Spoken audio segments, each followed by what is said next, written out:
Tom Joad got out of the old McAllister pen. There he got his parole.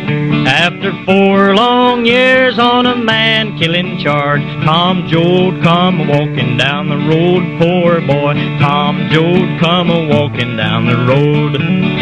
Tom Joad, he met a truck-driving man. There he caught him a ride. He said, I just got loose from McAllister pen on a charge called homicide. A charge called homicide. That truck rolled away in a cloud of dust. Tommy turned his face toward home. He met Preacher Casey and they had a little drink, but they found that his family, they was gone. He found that his family, they was gone. He found his mother's old-fashioned shoe, found his daddy's hat, and he found little Muley, and Muley said, they've been tractored out by the cats. They've been tractored out by the cats. Tom Joad walked down to the neighbor's farm, found his family. They took Preacher Casey and loaded in a car, and his mother said, we've got to get away. His mother said, we've got to get away.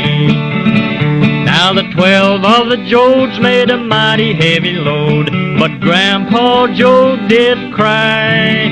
He picked up a handful of land in his hand, said, I'm staying with the farm till I die.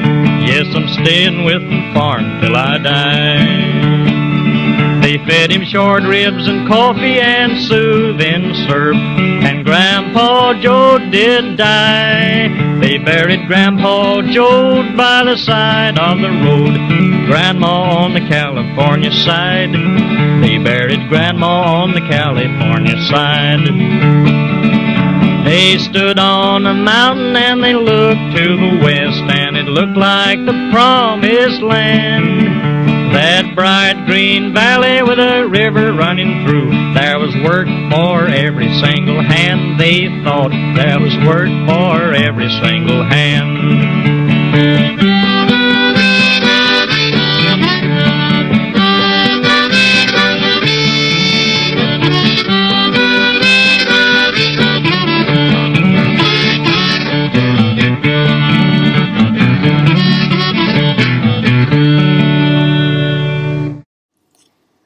Singer Phil Ochs once defined a protest song as a song that's so specific that you cannot mistake it for bullshit.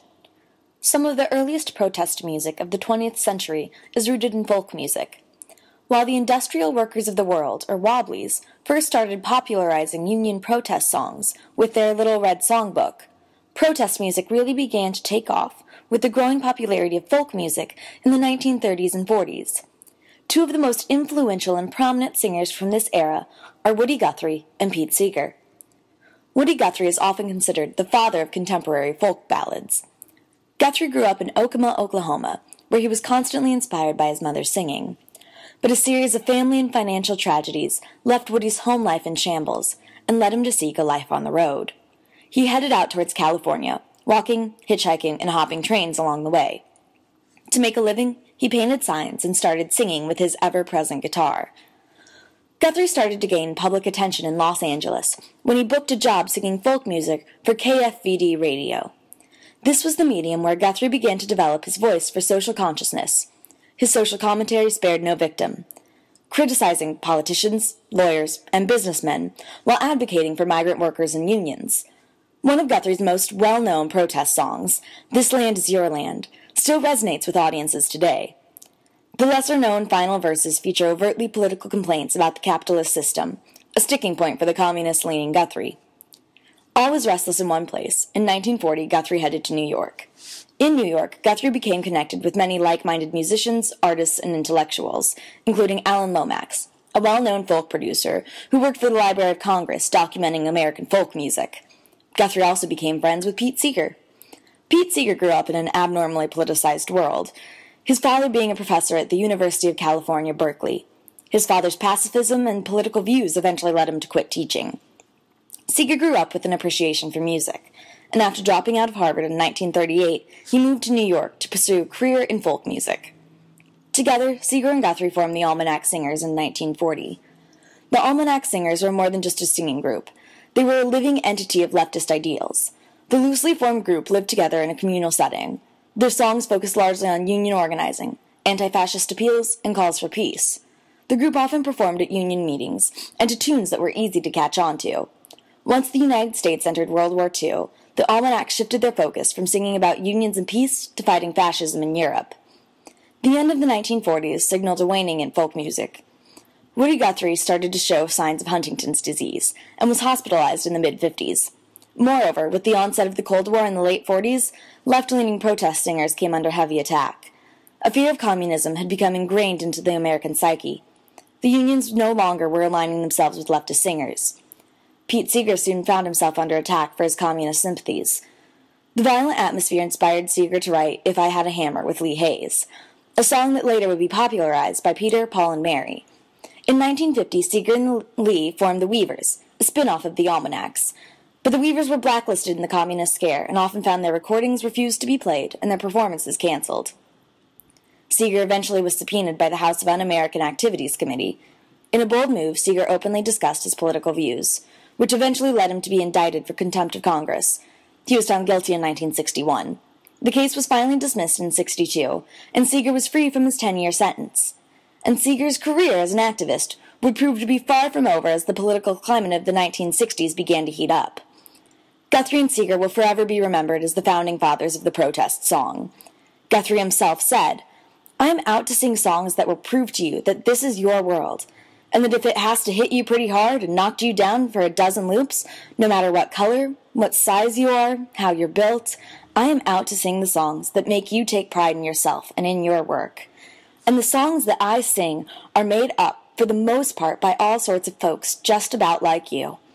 I could hire out to the other side, the big money side, and get several dollars every week just to quit singing my own kind of songs, and sing the kind that knock you down, and still farther, and the ones that poke fun at you even more, and the ones that make you think that you've not got any sense at all.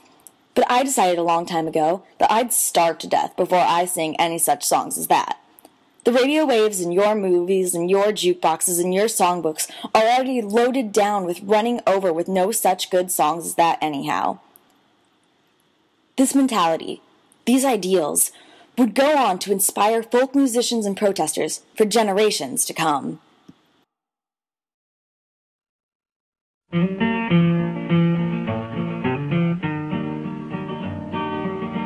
This land is your land, and this land is my land, from the California to the New York Island, from the Redwood Forest to the Gulf Stream waters.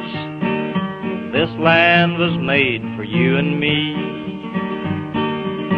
As I went a-walking that ribbon of highway, I saw above me that endless skyway, saw below me that golden valley. This land was made for you and me.